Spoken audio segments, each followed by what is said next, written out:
Eu sou Gabriela Vieira e este é o MIP em Dia, o seu podcast sobre manejo integrado de pragas. Afinal, não existe milagre, existe manejo. Olá, pessoal, sejam muito bem-vindos a mais um episódio do MIP em Dia.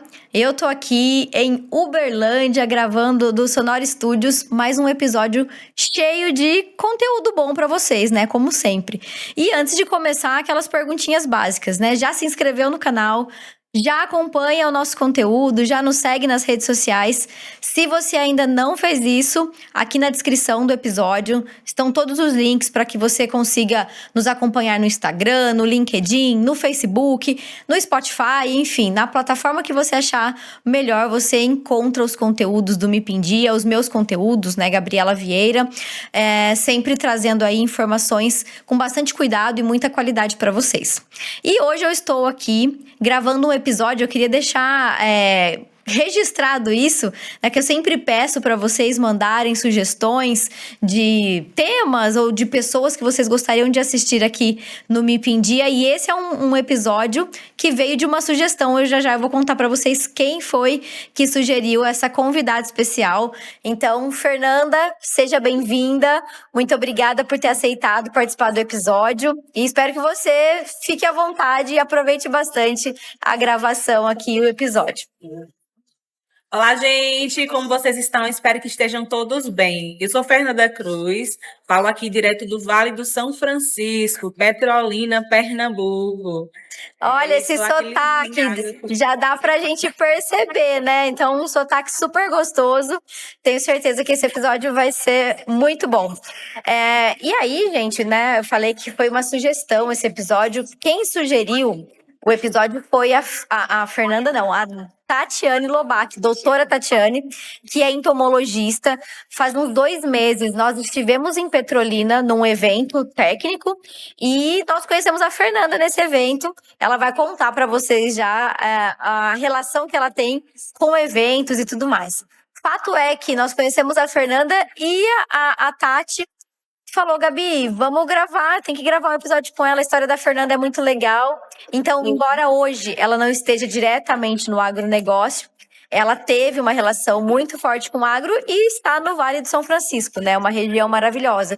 Então, Fer, conta um pouquinho pra gente como começou a sua história com o agro, né? Como é que tudo aconteceu? Então, gente, eu tô só tentando centralizar a minha câmera aqui, que tô com um probleminha. Mas, gente, olha, eu comecei no agro, eu era bem adolescente, né? Assim, com 12, 13 anos. A minha mãe começou a levar a gente pra roça, pra parar de dar trabalho, né? Que era bem imperativa. Então, no horário que não tinha aula, a gente estudava à tarde, ela levava a gente pra roça, pra colher acerola na roça. Olha só. 5 da manhã, a gente já estava em pé, já com a marmitinha pronta para poder colher a acerola, né? E depois disso, meu primeiro trabalho de carteira assinada, que foi na uva, né? Que foi na produção de uva, foi com 16 anos e meio, né? 16 anos e meio, legalmente, já estava ali apta a trabalhar de carteira assinada, né? Então, de lá para cá, foram 8 anos trabalhando diretamente, tanto com a cultura da uva, como também a acerola, goiaba, outras culturas que tem aqui na região, né? Que legal. E aí hoje você não está mais, né, nessa atividade, nas frutas. E fala rapidamente pra gente como o que você faz hoje, qual que é a sua atividade? Hoje eu sou cerimonialista, né? Eu trabalho exclusivamente com isso. Sou especialista, né, no ramo de casamentos aqui no Vale. Já tem mais ou menos 5 anos que estou envolvida com isso, porque a profissão me escolheu, né? Eu sempre amei o agro, sempre amei as pessoas do agro, mas aí o destino, né, me apresentou os casamentos e com isso eu me apaixonei, encontrei um propósito de vida, né? Não é só sobre dinheiro, também tem um propósito Com que certeza. eu levo ao realizar os eventos, né? E foi justamente um evento empresarial onde eu encontrei a Gabi, né? E fui conhecendo as pessoas até ter a oportunidade de ser convidada. E Que legal. É um prazer estar aqui. O prazer é todo nosso. E eu gostei, foi a segunda vez que eu fui a Petrolina, né? em eventos do agro. Nós tivemos um congresso aí faz 2 anos, e aí esse ano o evento técnico, né, onde a gente se encontrou. E Petrolina, não só Petrolina, Juazeiro, toda a região, né, é uma região muito acolhedora.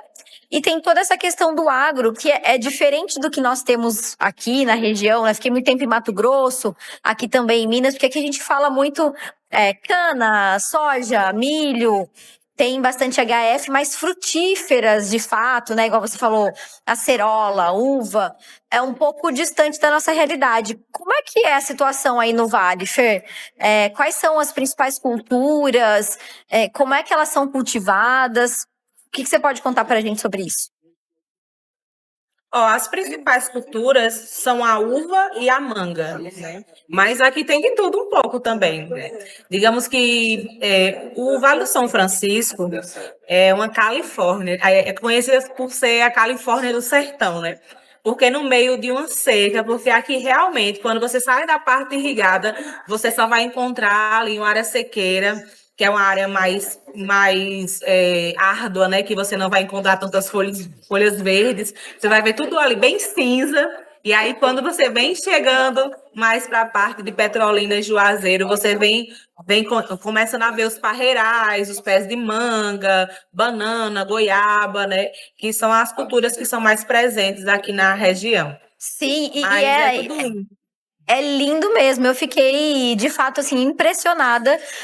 A primeira vez que eu fui, aí a gente visitou uma propriedade, né? Uma empresa que produz manga e uva. Gente, eu nunca vi tanta manga junta. E, assim, é um cuidado, né? Todo um preparo. Tem muito da questão da exportação aí também, né? Então, é lindo mesmo de ver. E a região, ela Petrolina e Juazeiro, basicamente, né? Ela é movimentada por essa questão do agro, das frutas, ou existem outras atividades que movimentam tanto quanto o agro? Petrolina e Juazeiro praticamente é a mãe no meio do sertão que alimenta as outras microcidades que existem aqui ao redor, né? Que formam o Vale do São Francisco. Tipo Santa Maria da Boa Vista, Afrânio, Dormentes, várias cidades que dependem da cidade. Por quê? Porque muitas pessoas vêm dessas cidades para poder trabalhar e voltam para suas cidades no final de semana para ver sua família, né? A minha família mesmo é toda de Afrânio, que é 117 quilômetros aqui de Petrolina, né? Uma boa parte das fazendas de uva e de manga aqui da região, elas têm os locais onde as pessoas podem ficar durante a semana, nos alojamentos. Então, muita mão de obra vem de fora para trabalhar diretamente e levar o seu sustento para suas famílias, né? Para suas esposas, seus filhos, que depois acaba contribuindo também com a economia dessas cidades, né? Mas Petrolina é uma cidade bastante rica, graças a Deus, vem desenvolvendo a cada dia, uma cidade enorme, muito grande, né? Que é banhada pelo Rio São Francisco, né? Sim. Tanto a parte de Juazeiro como de Petrolina, a gente tem um comércio muito presente, muito forte. E eu que trabalho com eventos, eu digo para você que a parte de eventos também aqui é muito rica, porque todo final de semana a gente tem mais de 20 casamentos, só casamentos, fora os aniversários, formaturas. Gosta bastante de casamento, então. Gosta bastante. E Foi demais. por conta da economia, né? Aqui nós também temos um polo estudantil muito grande, né? Que tem várias universidades aqui na região. Por legal. exemplo, a Univasf, né? Que é a Universidade do Vale do São Francisco. Temos também o IF Sertão, né? O IF aqui, o Instituto Federal aqui na região também, tanto em Petrolina como Salgueiro, e algumas cidades aqui na região. Perfeito. E quantos habitantes tem Petrolina, Fer? Petrolina, o IBGE, no ano de 2024, colocou em torno de 415 mil habitantes, né? Olha só, Para os 500 mil habitantes, né? Porque, digamos que temos um aumento aí de 1,14 por ano. Olha só. que vem muita gente de fora para a cidade. A cidade acolhe pessoas de todos os lugares do Brasil. Aqui nós temos comunidades de japonês, até de japoneses, Que legal. alemãos, Muito várias bom. pessoas que vêm de fora. Chineses, o comércio aqui em Petrolina tem muita presença chinesa.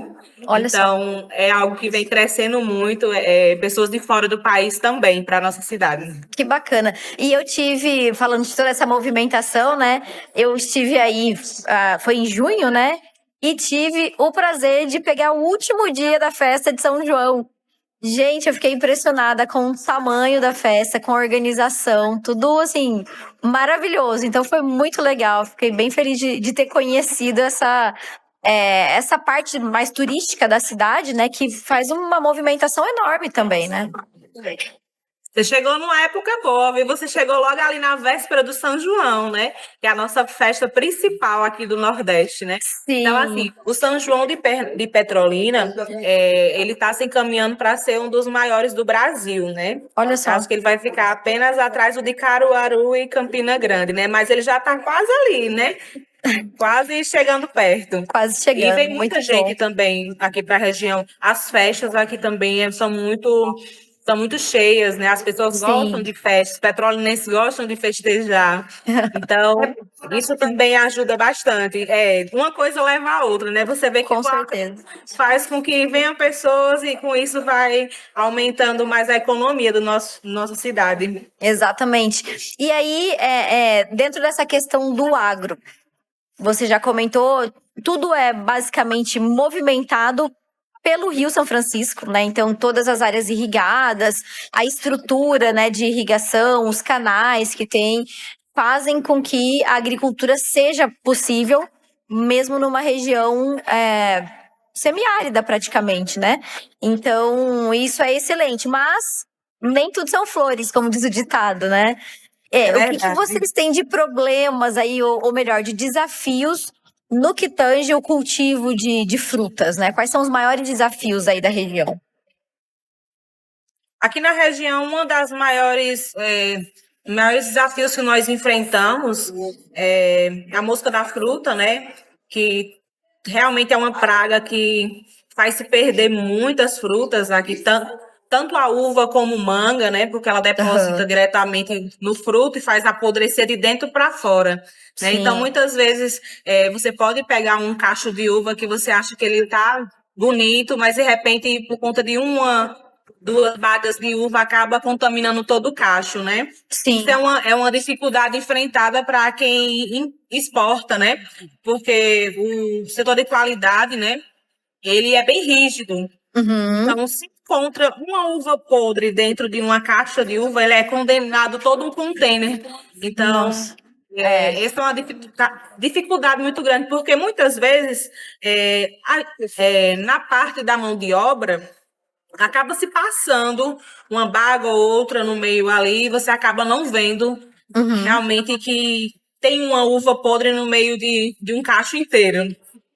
E isso realmente prejudica. O calor, a mão de obra na região enfrenta muita dificuldade no calor para trabalhar. Tanto que, ultimamente, algumas fazendas têm ido até mais longe para poder contratar mão de obra para o campo, por conta do calor, que muitas pessoas já não querem mais trabalhar na roça, por conta do calor, da exposição dos insetos, das cobras, porque tem tudo isso, né? A gente está invadindo o habitat natural delas. Então, a mão de obra na nossa região também tem ficado mais escassa, né? Sim.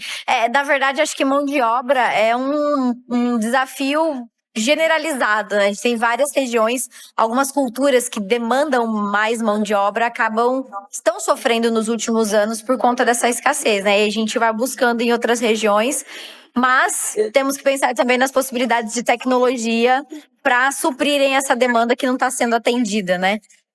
E aí você comentou sobre exportação. A maior parte do que é produzido aí no Vale é exportado? Sim, sim. Digamos que 58% da exportação das frutas do Vale do São Francisco, elas são feitas para a Europa. Né? Olha só, para a Europa. E aí nós temos 12% sendo exportado para os Estados Unidos. e Uhum. mais alguns para outros lugares do mundo, né? Certo. E aí é um pouco. Tem as janelas de exportação, né? Me lembro quando eu estava aí falando principalmente sobre uva. Então, o pessoal tem que se adequar para conseguir aproveitar essas janelas, né? E aí, no período, vamos dizer assim, entre as janelas, acaba que o consumo maior é o consumo interno mesmo aqui para o Brasil, né? Sim, sim. A gente tem a entre safra, né? Que é o período que tem uma produção menor, no Uhum. caso, uma colheita menor. E alguns anos atrás, a gente tinha mais dificuldade no período da entre safra por conta que o período da safra maior era justamente no período que chovia aqui na região. Nossa. Então, muita gente ainda não tinha como proteger a sua uva. Hoje em dia já tem a tecnologia que vem realmente trazendo muitas melhorias, né? Hoje as pessoas podem cobrir o seu parreiral ali diretamente com a lona, né? A lona tem um mecanismo que faz com que a lona se feche e cubra aquela parte da uva, porque a uva ela é muito sensível à água, né? Sim, Então, sim. por conta disso, digamos que tem muitas fazendas que já conseguem colher durante o ano inteiro, Perfeito. né? Se adequando melhor às questões econômicas, justamente para não ter prejuízo, né? Muito bom. E falando em questões econômicas e prejuízo, a gente está passando por um momento bastante delicado, para todos os setores, vamos dizer assim, mas para o agro tivemos todo o burburinho das taxações dos Estados Unidos em relação ao Brasil. Agora parece que a gente estava muito no escuro, agora a gente já consegue visualizar alguma coisa, mas eu queria saber como é que foi sentido esse impacto aí, se foi sentido, né, os produtores, a própria população, pensando que é uma região que exporta muito. Como é que foi, esse sentimento aí nessas últimas semanas, Fernanda? Assim, tem sido tenso ainda, né? Porque digamos que nós estamos no período de colheita de manga. A manga tombe, ela é a principal manga para ser exportada para os Estados Unidos, né? Então, essa taxação ela surgiu bem no período em que as empresas iriam mandar essa manga para eles, né? Então, assim, a nossa sorte também é que a manga tome ela é uma manga que é mais exportada para os Estados Unidos. Nós temos outras variedades aqui na região que são exportadas para outros lugares do mundo. Então, digamos que vai ter um impacto assim grande para muitos produtores na região, que isso pode fazer com que eles possam ter grandes prejuízos. Mas digamos que a uva, outras variedades de frutas podem não ter tanto impacto como a manga aqui na região. Entendi. Eu imagino a tensão, né? Na verdade, todos nós ficamos bastante tensos com tudo isso, mas o produtor é quem sente diretamente, né? As questões de comércio. Estava conversando esses dias com um produtor de café que estava bastante preocupado também. Então, é uma situação nada agradável e que a gente espera que seja resolvida da melhor forma e que os prejuízos não sejam. A gente já teve algum prejuízo, né? Mas que não sejam tão representativos, tão grandes assim. Tomara que dê tudo certo, né, no final das contas. Eu tenho alguns clientes que são produtores de manga, né? Uhum. Eles conversou comigo essa semana e falou: olha, Fernanda, o dinheiro que a gente dependia para poder fazer o casamento talvez não venha. Então a Olha. gente já tem. Vai ter um corte em algumas coisas, né? Que iriam ser investidas para esse casamento, né? Então você vê o comércio também, as pessoas estão preocupadas, né? Porque o movimento acaba reduzindo, porque todo mundo acaba economizando mais com medo do que virá, né? Do que Com pode vir. certeza. Ninguém sabe do futuro, então realmente a gente fica assustado, fica com medo. E você falou algo que é interessante da gente observar, que é como os setores se comunicam, né? Então, quem está sofrendo diretamente, no caso que a gente está comentando, é o agro, mas olha como isso está refletindo no setor de eventos, né? Então, um cliente que vai precisar, tá se organizando, tá se precavendo, não vai gastar o dinheiro no casamento, no evento, por conta do impacto, né, de toda essa questão econômica no agronegócio. É importante, acho que até um exemplo bem didático para que a gente sempre se lembre, assim, que o pessoal fala, né, porque o agro isso, o agro aquilo, às vezes quer isolar um pouco, né, o agronegócio, mas tá todo mundo muito junto, né, tudo muito conectado, e a gente acaba sofrendo as consequências todos juntos, né? É verdade. E a gente realmente tem que se precaver, né? Como a gente não sabe como vai ser daqui em frente.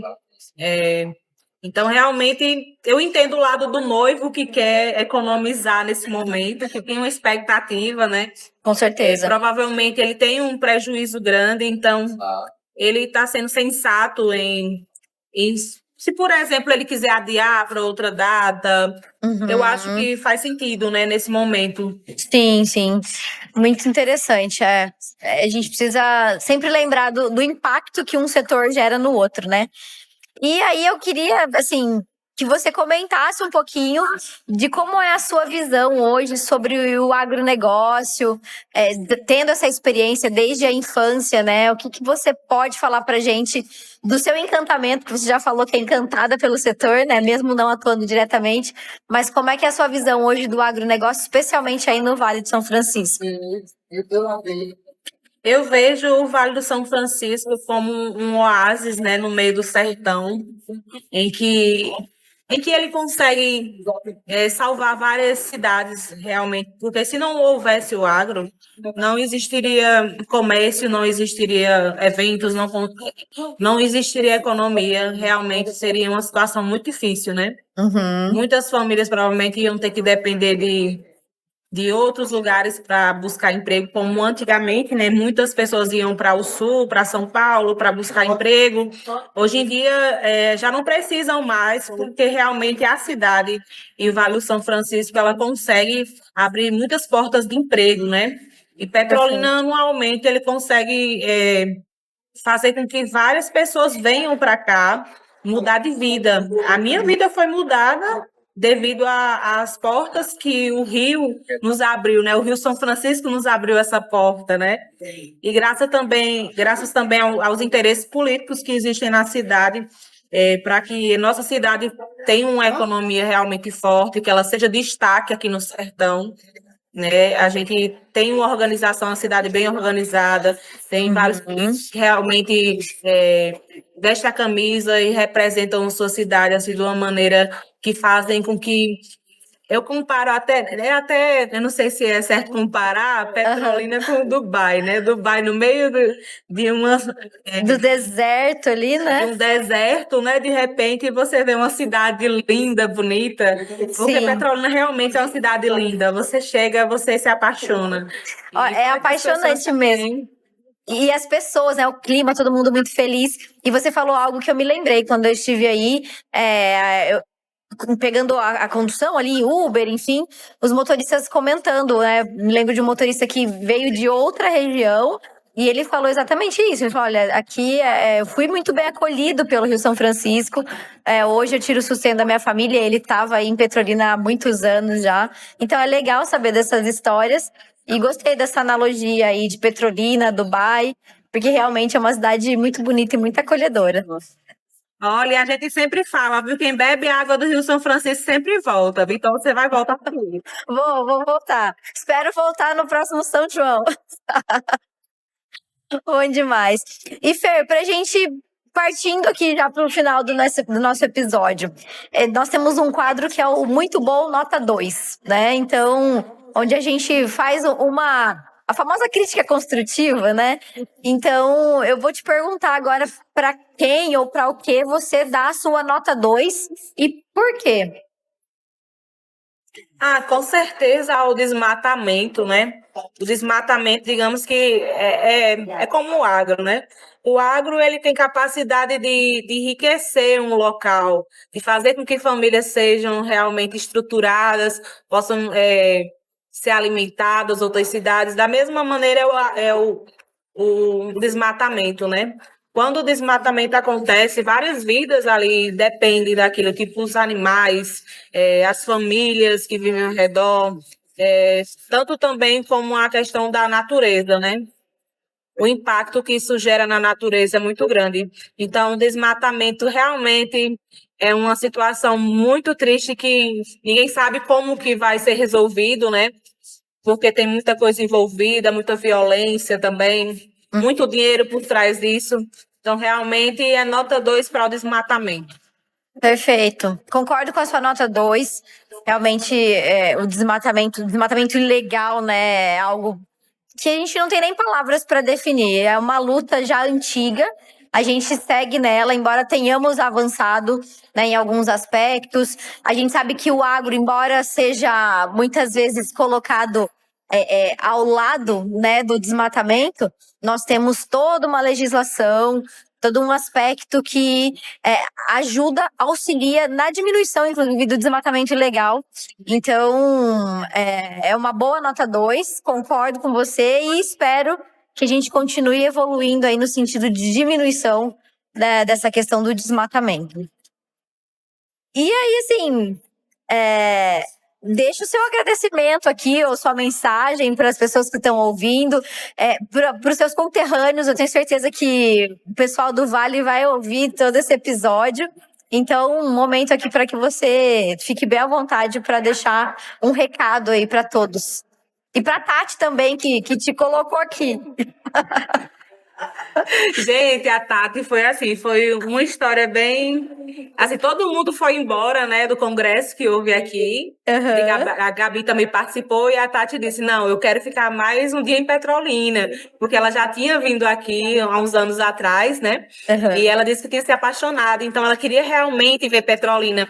E como eu moro aqui, eu estava com um dia livre, eu tinha acabado meu trabalho, mas estava com um dia livre, eu digo, não, eu não vou perder essa oportunidade. Então, chamei Camila e Tati disse, vamos. Aí liguei para o meu esposo, disse, amor, a gente vai bater perna agora. Aí a gente foi no balneário, foi no Rio, no Rio São Francisco, né? Tem um restaurante aqui no Rio. Logo depois eu levei elas para conhecerem a barragem de Sobradinho também, que é aqui também no Vale do São Francisco, É né? verdade. E Sobradinho. é muito legal. É muito legal. Eu tive a oportunidade de conhecer também.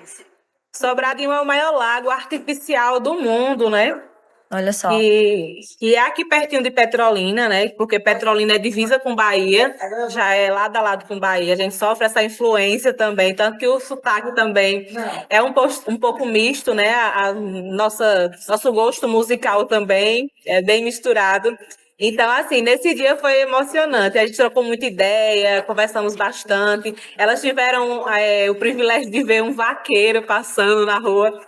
Porque é muito difícil hoje ver um vaqueiro vestido ali de gibão, todo caracterizado, né? Nesse momento elas viram. Que E legal. a gente riu bastante, tiramos bastante foto, e foi aí que ela me fez a proposta. Fê, você quer participar do podcast? Falar com Gabi, porque a gente gostou da sua história, a gente acha que as pessoas precisam conhecer o Vale, eu acho que você vai ser uma ótima pessoa para representar, né? Verdade. E aí, desde já, eu agradeço a ela, né? Por ter me dado essa ideia, né? Que até então eu nunca tinha pensado em participar do podcast. Então, Olha só. eu me sinto lisonjeada de ter a oportunidade de participar. Então, muito obrigada, Gabi. Imagina, eu que fico super agradecida e lisonjeada pela sua presença aqui no podcast. E quem sabe, na minha próxima ida aí a Petrolina, a gente não grave um podcast em loco, né? Vá visitar aí algumas produções de manga, de uva, de acerola, relembrar sua infância. Acho que vai ser bastante legal também. Fer, Então, muito obrigada, viu? Imagina, a gente te agradece. Quero deixar aqui o meu agradecimento a todos os ouvintes que sempre nos acompanham aqui e que estão nesse momento acompanhando a gravação do episódio, né, até aqui. Então, muito obrigada. Espero que vocês tenham gostado. Um podcast não fugindo, né, do tema manejo de pragas, mas trazendo, né, um pouco da história da Fernanda, de Petrolina, de toda essa região do Vale aqui para o Me Pindia Podcast. Então, o meu muito obrigada a vocês. Fer, mais uma vez, muito obrigada pela participação e até o próximo episódio. Você ouviu o Me Pindia com Gabriela Vieira.